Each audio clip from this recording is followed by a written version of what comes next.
That's right, guys. It's me, James Sweeney, coming at you this time from the studio in Brooklyn, New York. And I have a couple things to say. First of all, the day got off to a very slow start with the markets. Then after 2 o'clock, it picked up. And as I speak right now, there happens to be a certain greatest team on the planet playing right now. I don't really know who it is. It could be somebody, but hey, if I'm watching it, you're probably watching it too. And here's some good news as well. It's after 4 o'clock. The markets are closed. That team is playing, and it's officially happy hour in New York City.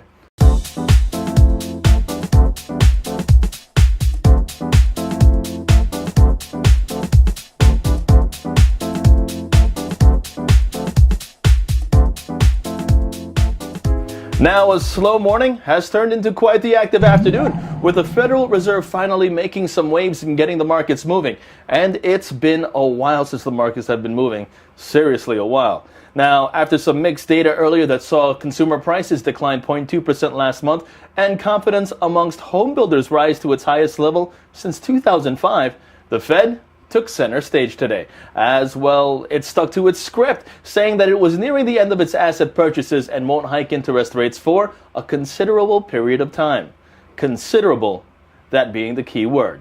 The central bank is not expected to begin tightening policy until the middle of next year, but its statement was expected to shine some light, or something at all, on the timing of how much longer rates will stay near the zero level.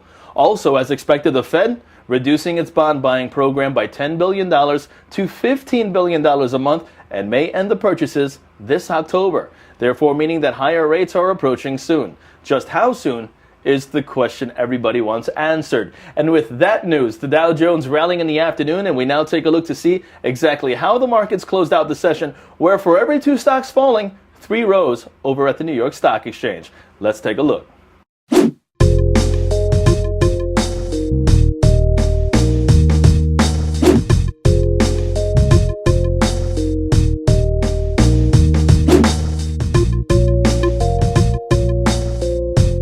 And on the earnings front, there were some strong results as FedEx rose after the shipper reported first quarter earnings that beat estimates, expectations. And Lennar also gaining as the home builder posted quarterly earnings and revenue above expectations.